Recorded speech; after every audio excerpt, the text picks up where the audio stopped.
Hello students, how are you? Today we will start chapter 8, Introduction to Trigonometry. It is very important chapter. जो आपका chapter 8 है, introduction to trigonometry, यहाँ पर हम बिल्कुल trigonometry को बेस से पढ़ेंगे। और ये ट्रिग्नोमेट्री ऐसा चैप्टर है, आप क्लास 9 से स्टार्ट, क्लास 10 से स्टार्ट है आपका, और class 10, class 11, class 12, class BSc, BTech, आप जो सी भी क्लास में जाएंगे वहां पे आपका ट्रिग्नोमेट्री पढ़ने को मिलेगा। यानी बिल्कुल यहाँ से इसका बेस स्टार्ट करेंगे तो आपको इसका बेसिक कंसेप्ट बहुत अच्छे से समझना है। वैसे बहुत इजी चैप्टर है, बिल्कुल आपको बता दूं, फॉर्मूला बेस्ड चैप्टर है। बस इसका जो बेसिक कंसेप्ट है वो समझिएगा, इसे बहुत अच्छे से समझिएगा। चलिए सबसे पहले हम इसका लिटरली मीन्स समझते हैं, व्हाट इज ट्रिग्नोमेट्री। देखो, इंट्रोडक्शन टू ट्रिग्नोमेट्री, तो जो चैप्टर एक्चुअली तो ट्रिग्नोमेट्री है, और आपको 10th क्लास है तो उसने इसलिए इंट्रोडक्शन दिया क्योंकि यहाँ पे हम बिल्कुल बेसिक से पढ़ेंगे। तो पहले हम इसे ब्रेक करके समझते हैं। तो ट्रिग्नोमेट्री जो मिला है वो 3 वर्ड से, ट्राई प्लस गोन प्लस मेट। देखो, ट्राई का मतलब क्या होता है? 3, गोन का मतलब साइड से है, और मैट्री मीन्स मेजरमेंट, मीन्स हमें 3 साइड्स का मेजरमेंट। देखो, 3 साइड किसमें होती है? ट्राइंगल में होती है। तो एक्चुअल में जो ट्रिग्नोमेट्री बना हुआ किसके लिए बना हुआ है? ट्राइंगल के लिए बना हुआ है। ट्राइंगल की साइड्स को मेजरमेंट के लिए, ट्राइंगल्स के एंगल को मेजरमेंट के लिए क्या बना हुआ है? ट्रिग्नोमेट्री। तो आई होप आपको इसका जो लिटरली मीनिंग है वो समझ में आ गया होगा। ट्रिग्नोमेट्री बेसिकली किसके लिए बना है? ट्राइंगल के लिए, और वो भी ट्राइंगल की साइड का मेजरमेंट करने के लिए, ट्राइंगल के एंगल्स का मेजरमेंट करने के लिए ट्रिग्नोमेट्री बना हुआ। ठीक है, बट हमारी जो क्लास 10th है वहां पे हमें भी ट्राइंगल भी हमारा स्पेशल ट्राइंगल है। वो कौन से ट्राइंगल के लिए? राइट एंगल ट्राइंगल के लिए। वैसे तो ट्राइंगल के लिए बना है, लेकिन जो हमारा स्पेशली क्लास 10th में करना है वो हमें राइट एंगल ट्राइंगल के लिए करना है। तो सबसे पहले हम राइट एंगल ट्राइंगल को समझते हैं। चलिए इसे रफ करते हैं। Right angle triangle, right angle triangle. वैसे तो आपने 9th में पढ़ा होगा राइट एंगल ट्राइंगल कौन सा होता है, जिसमें 2 साइड के बिटवीन कैसा एंगल बनता है? 90 डिग्री का। तो चलो सबसे पहले ट्राइंगल ड्रॉ करते हैं।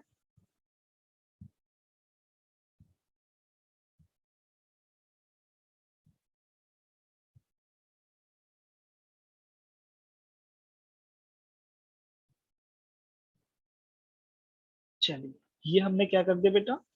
एक ट्राइंगल ड्रॉ किया। ट्राइंगल भी कैसा किया हमने? Right angle triangle. हमने इसे वर्टिसेस को ए बी सी से नोट करते हैं, ए बी एंड सी। ये एंगल 90 डिग्री है। तो सबसे पहले आपको पता होना चाहिए इसके ट्राइंगल की साइड्स के बारे में। अगर आप चेक करेंगे राइट एंगल ट्राइंगल में जो भी एंगल 90 डिग्री है, उसकी जो अपोजिट वाली साइड है, यानी जो बिल्कुल इसके अपोजिट में, यानी इसके बिल्कुल जो सामने वाली साइड है, वो आपकी क्या होगी? हाइपोटेन्यूस होगी। उसे क्या बोलते हैं? हाइपोटेन्यूस। ठीक है, फिर उसके बाद हम चेक करते हैं कि इस ट्राइंगल में और एंगल अगर आपको ए गिवन है, तो अगर एंगल ए गिवन है तो ए के जो अपोजिट साइड है उसे हम बोलते हैं परपेंडिकुलर।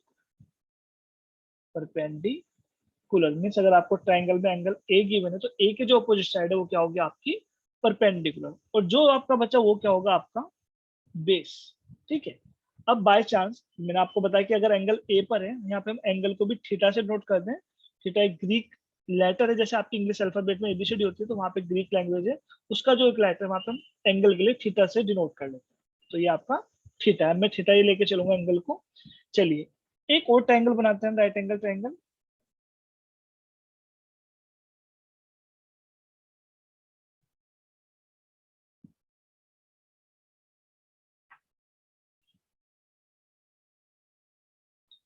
एक और हमने ट्राइंगल लिया, इसे भी आपको समझा रहा हूँ क्या समझाने के लिए बनाया है। ए बी सी, ये भी आपका राइट एंगल ट्राइंगल है।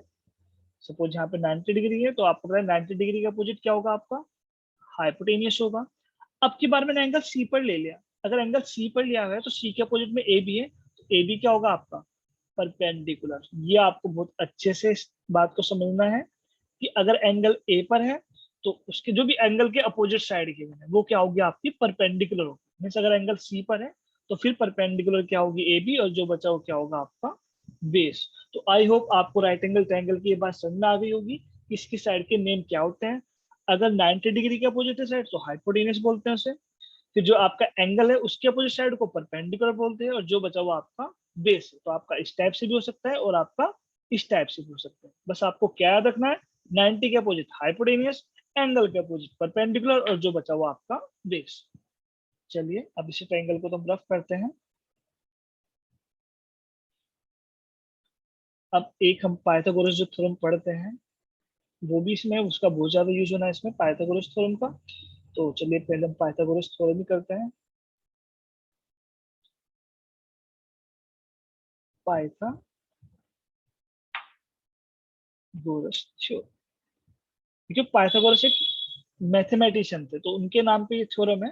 और ये थ्योरम भी किसके लिए है, राइट एंगल ट्रायंगल के लिए। तो उन्होंने क्या किया, उन्होंने मेजर किया कि जो इसका हाइपोटेनियस है, किसी राइट एंगल ट्रायंगल का जो हाइपोटेनियस है उसका स्क्वायर इसके परपेंडिकुलर और बेस के स्क्वायर के सम के इक्वल होता है।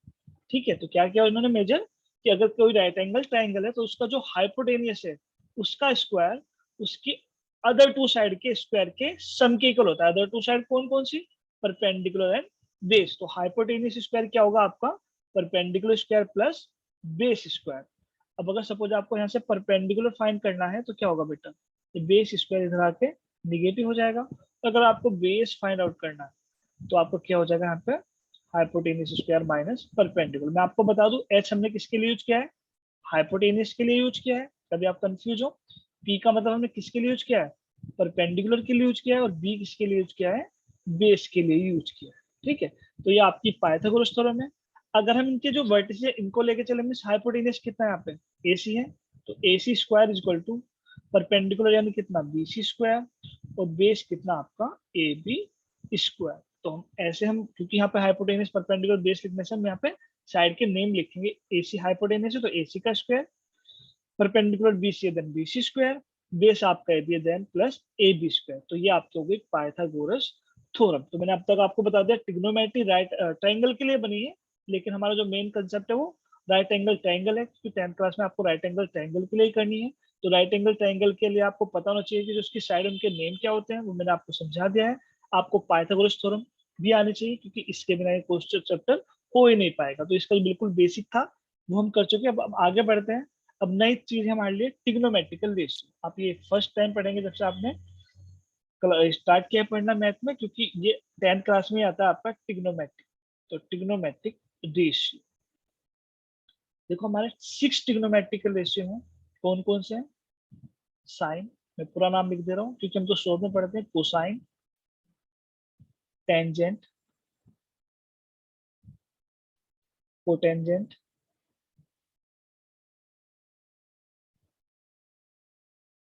Second and cosec. ये आपके 6 ट्रिग्नोमेट्रिक रेशियो। साइन, ये पूरा नाम है, sine, cosine, tangent, cotangent, secant and cosecant. अब हम शॉर्ट में क्या यूज करेंगे, हम साइन यूज करेंगे, हम कोस यूज करेंगे, हम टेन यूज करेंगे, हम कोट यूज करेंगे, हम सेक यूज करेंगे, हम कोसेक। ठीक है, तो ये हमारे ट्रिग्नोमेट्रिकल रेशियो है। 6 ट्रिग्नोमेट्रिकल रेशियो कौन कौन से आपको पता है, sine, cosine, tangent, cotangent, secant and cosecant. ठीक है, अब इन्हें समझते हैं क्योंकि इनके ऊपर फॉर्मूले हैं। तो बस आपको पहले तो ये पता होना चाहिए 6 ट्रिग्नोमेट्रिकल रेशियो कौन कौन से होते हैं, साइन, कोस, टेन, कोट, सेक, कोसेक। चलिए अब इन्हें निकालते हैं, इनकी वैल्यू, इनके फॉर्मूले। तो उसके लिए सबसे पहले हम एक राइट एंगल ट्रायंगल लेंगे। सबसे पहले राइट एंगल ट्रायंगल बनाते बेटा।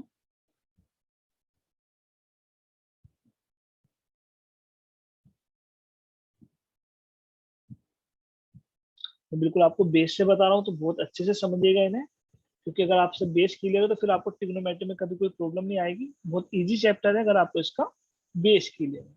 तो ये हमने एक राइट एंगल ट्रायंगल ले लिया एबीसी, और हमने सपोज किया कि एंगल ये है हमारा ए थीटा। तो अब ये तो क्या हो गया आपका, हाइपोटेनियस को मैं एस से नोट कर ले रहा हूँ, थीटा के सामने परपेंडिकुलर को पी से नोट कर ले रहा हूँ, और ए बी को हम बी से यानी बेस बी से नोट कर ले रहा हूँ। तो अब जो हम ट्रिग्नोमेट्रिकल रेशियो निकालते हैं बेटा, तो इन्हें हम एंगल के साथ लेते हैं। मतलब कभी भी ये नहीं लेंगे साइन ले लिया, हम एंगल लेंगे, साइन थीटा, फिर कोस थीटा। ये ध्यान रखना हमेशा एंगल होगा, कभी आप सिंपल साइन लिख दो तो गलत है, उसके साथ एंगल होगा जो भी है। वो ए भी हो सकता है, बी भी हो सकता है, सी भी हो सकता है, थीटा भी हो सकता है, बीटा भी हो सकता है, कुछ भी। ठीक है, लेकिन एंगल जरूर होगा। फिर टेन थीटा, फिर आपका कोट थीटा, फिर आपका सेक थीटा, फिर आपका कोसेक थीटा। देखो इनके फॉर्मूले क्या है आपके। साइन थीटा का फॉर्मूला होता है हाइपोट परपेंडिकुलर अपॉन हाइपोटेन्यूस। कोस के लिए क्या होता है, बेस अपॉन हाइपोटेन्यूस। टेन के लिए क्या होता है आपका, परपेंडिकुलर अपॉन बेस। कोट के लिए बेस अपॉन परपेंडिकुलर। सेक के लिए hypotenuse upon base, and cosec के लिए हाइपोटेनियस अपॉन परपेंडिकुलर। तो ये 6 फॉर्मूलाज हैं आपके, साइन थीटा के लिए, कोस थीटा के लिए, टेन थीटा के लिए, कोट थीटा के लिए, सेक थीटा के लिए, कोसेक थीटा के लिए। लेकिन कुछ है, कुछ लॉजिक है, उनसे हम बिल्कुल ये याद भी करने की जरूरत नहीं, उससे सिंपली हो जाएगा हमारा। एक याद करने का तरीका ये भी है इन्हें। चलिए टेबल में समझते हैं। एक मिनट।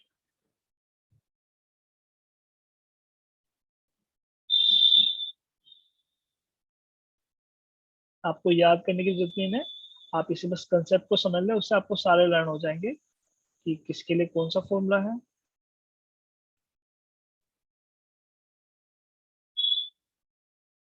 थोड़ा सा ठीक करते हैं क्या।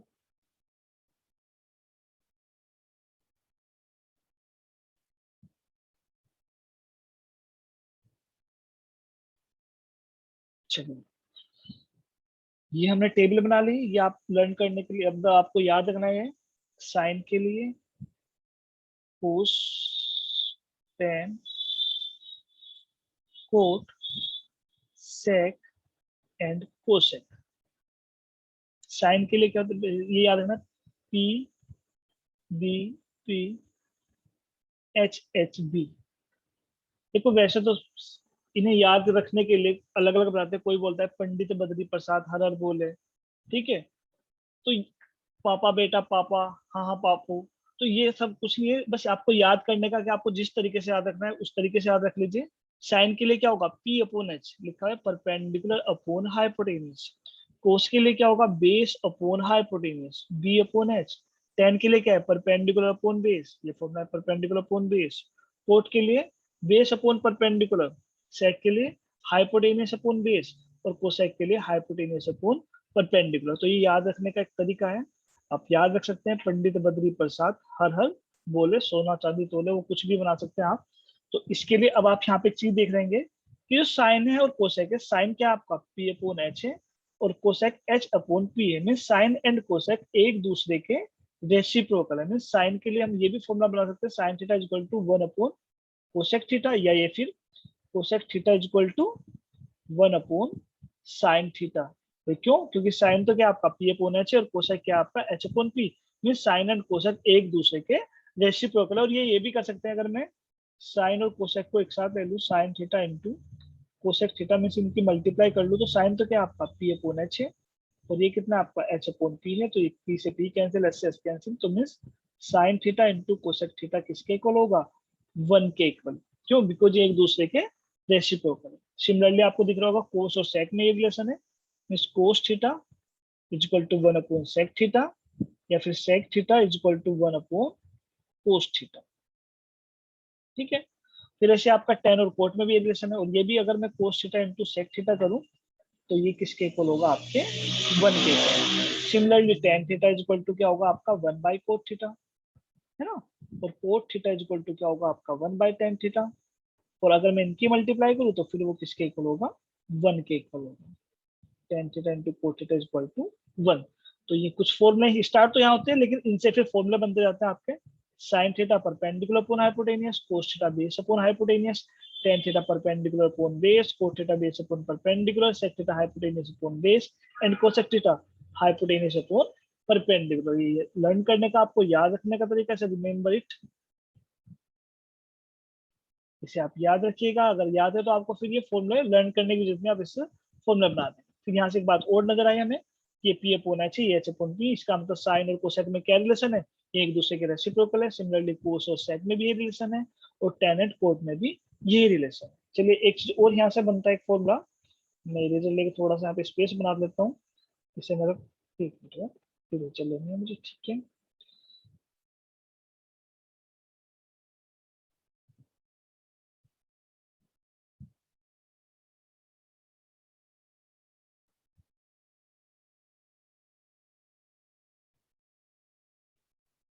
चलिए पेंसिल लेते हैं यहाँ से। आप देख लोगे बेटा साइन थीटा किसके इक्वल है, पी अपॉन एच है। और आप ये भी देख लेंगे कोस थीटा कितना है आपका, ये आपका बी अपॉन एच है। अब चलो हम एक काम करते हैं, इन्हें डिवाइड कर लेते हैं। तो हम क्या देखते हैं बेटा साइन अपॉन कोस थीटा, तो ठीक है चलो sign theta upon cos theta. यहाँ पर क्या होगा, आप देख लेंगे एच से एच कैंसिल हो जाएगा, देन क्या बचेगा आपका पी अपॉन बी। और आप देखें पी अपॉन बी किसका फॉर्मूला है, टेन थीटा का। तो एक फॉर्मूला ये भी बन गया आपका क्या, कि टेन थीटा किसके इक्वल होगा, tan theta is equal to sine theta upon cos theta. Most important formula है, इन्हें अच्छे से लर्न कर लेना। और ऐसे हमें पता है कोट क्या होता है बेटा, इसका रेसिप्रोकल, तो यानी क्या हो जाएगा cos theta upon sine theta. तो ये हमने जो इसके बेसिक फॉर्मूले थे उन्हें किया हुआ है। तो आज के लिए इतना ही करते हैं, फिर नेक्स्ट लेक्चर में मिलते हैं आपसे। थैंक